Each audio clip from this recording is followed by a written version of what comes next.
Hi Parvati, Siddharth. It's been a while since I met you both. You for Kareeb single and you for Rang De Basanti. So when life has been new, You it's met been a a while. little more Kareeb than you met me.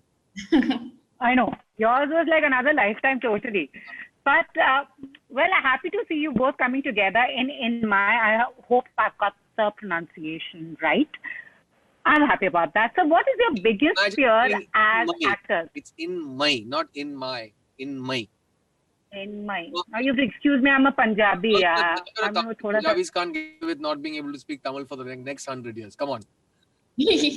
Come on, yeah. I mean, though I did grow up in Madras, but I don't have a head for languages, so you have to excuse me for that. In my, right? Perfect. All right. So what is your biggest fear as actors? If I may ask you, what's your in my as actors? In terms of the meaning of the title itself is one of the most peculiar meanings actually for me. I mean, I tried for Siddharth to explain the actual meaning of it, but when they explained the title's meaning, I was like, that has another story altogether to be told. In French, like, let me just to take a roundabout way to say it. In French, when you say I miss you, you don't say I miss you, you say you are missing from me, tu me manques. So that I love word plays like that, or I love phrases like that, and I feel like there is no other word in Malayalam or any other language that I know that comes close to inmai, which means lacking. It can't exist alone. Siddharth, can you just take it from here? I want you to. Inmai essentially as a coinage means devoid of or without. So you don't use it as a word in itself. It's never been used as a standalone word. It's usually used after another word. So it will say something that is without fear, something that is without happiness, something that is without this. So that without is inmai. So it is the lack of or something that is you're devoid of something. So we used it here because it had a second layer of not being a complete word in itself, and that adds to the mystery of the piece itself. And the film is about fear, and so now you can answer what your fears as an actor are. Now that they know. So, like, I feel like for the longest time there has been this. I've noticed this fear of like, if I will cave into mediocrity, if will I like drop the ball? Will I think that oh, itna kafi hai? Like this is all that I need to do. So I feel like the lacking of needing to be like a student, like wanting to learn more. Will I lack that spirit? I guess that's my if I could like loop in the word of lacking into it. But other than that, there isn't anything that has like petrified me. I feel like if I lose that force like within me, I don't know what I'll become. Like to lose the why of why I do this job would be like the biggest blow for me.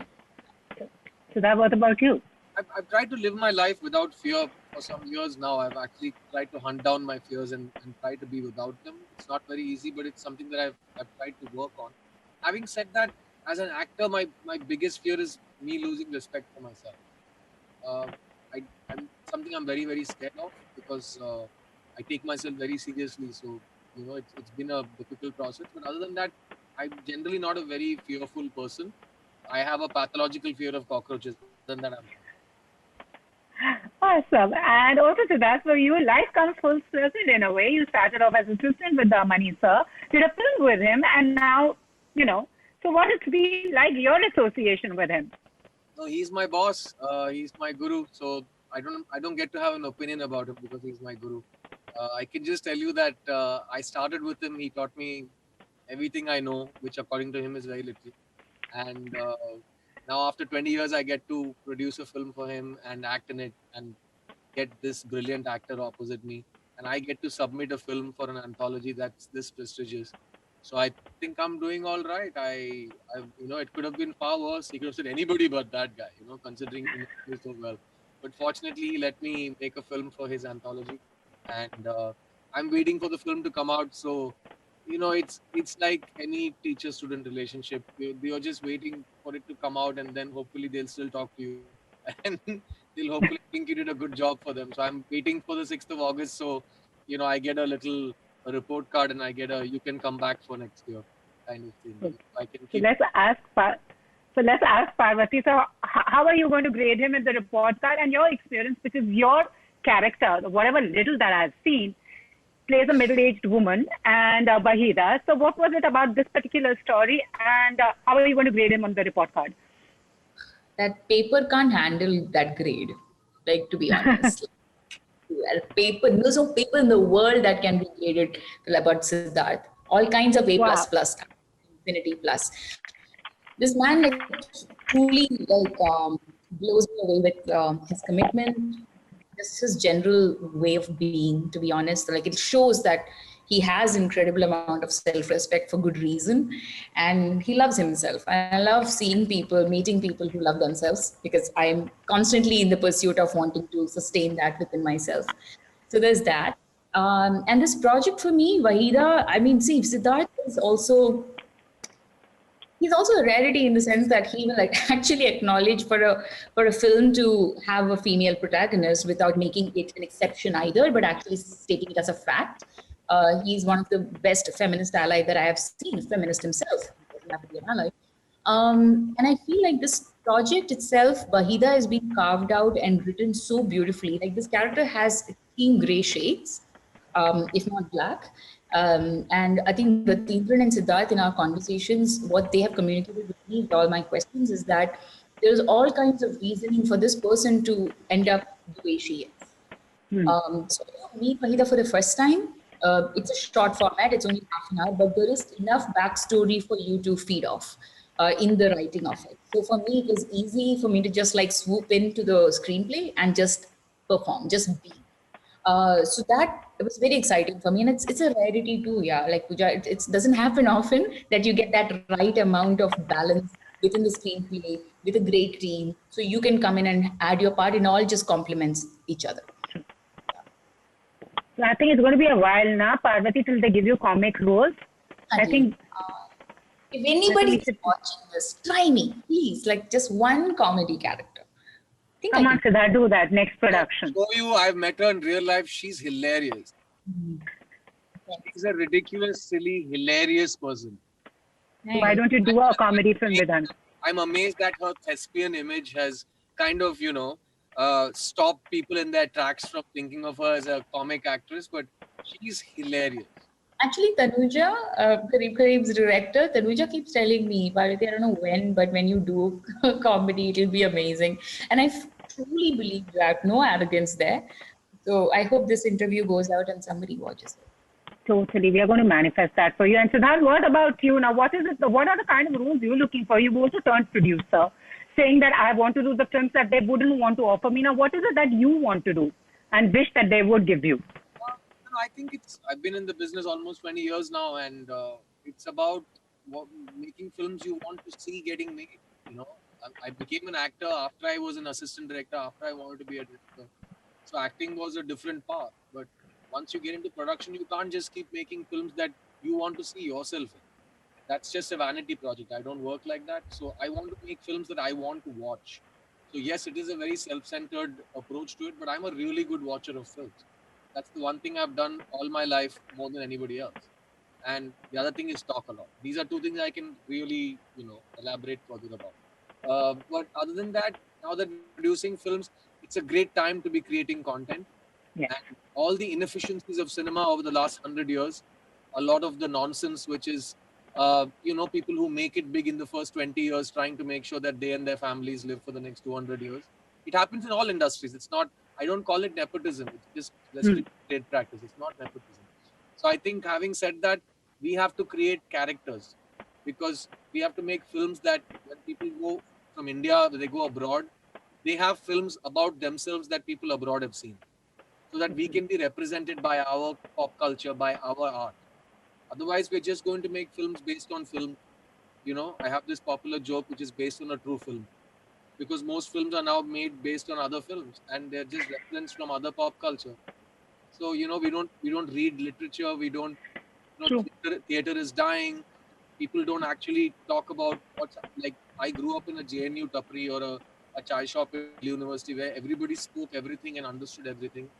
Today, everybody wants to speak before they've understood anything. So it applies to cinema as well. We need to make relevant cinema that makes people relate to it and still entertain them. So that's the kind of stuff we are trying to do as producers. And hopefully the next 10 years, because of the OTT revolution, is going to be fantastic.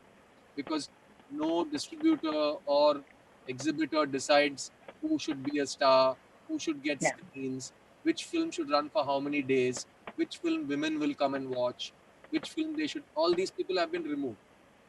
Now, who decides whose content? Audience says that guy is a good actor. That's a good content. That's what I want to watch. That's what I'm going to dedicate my data on my phone to. I think it's a good time that audiences demand and producers provide, as opposed to the other way around. That producers provide and audiences consume. I totally get that. And Parvati, what would you have to say? Because this last year and a half has upended a whole lot of things as we knew it. So, what is the most encouraging thing that you've observed and your takeaway from it? How is it going to change stuff? And also, like anthologies, web series, gives an actor a lot more to do. I agree 100% with what Siddharth has said. And just adding to that is what I have seen across the board is how certain actors, I mean, great caliber, are still sidelined because of all these reasons that Siddharth was talking about. Is certain people with their formulas and what works, and that gets so jaded that our consumption habits is also like extremely warped. So I have a feeling that there is a huge like shaking it from the foundation that's happening, and that's good for all of us. It challenges me also. It makes me in a very great way scared of what is ahead of me in terms of challenges. But I also feel like we are a long way from actually, I feel like there is a major shift in casting that needs to happen, especially for me in Malayalam cinema. We need a lot more casting directors who are really properly focused on what serves the film and the story, and not to again create another kind of star structure and a power structure within the OTT space as well. I'm really resisting that. I'm hoping that that doesn't happen, and the actors who have been sidelined so far get on an equal platform. Anyways, thank you both very much to talk. And also, what the thing I like about the two of you is that you are the actor activist. So, is it a conscious decision also to do the kind of films that reflect your ideology or not? I'm not sure. Like, I feel like that's definitely there as kind of it's a very subconscious thing for sure. But I definitely make sure if the essence of the film in general and what it ends up telling, what the takeaway could be, with my understanding, if it is definitely something that I don't agree with, no matter how great the character separately might be, I end up not taking part in something like that. I would make that decision. But apart from that, I'm not sure. I'm also like trying to really reflect on whether I only try and take characters which I'm aspiring to become in one way or the other. I also want to see if these are characters who are much stronger than me, or am I falling into some kind of a category within myself also. So I'm definitely reflecting on that. Yeah. So that parting shot. In my case, I'd say I'm a very opinionated person. So the only time you'll be unable to separate the art from the artist, in my case, is when I write and direct my own work. But as an actor, I'm a passive commodity. Somebody else has to come up with something and then come and find me and put me into their work.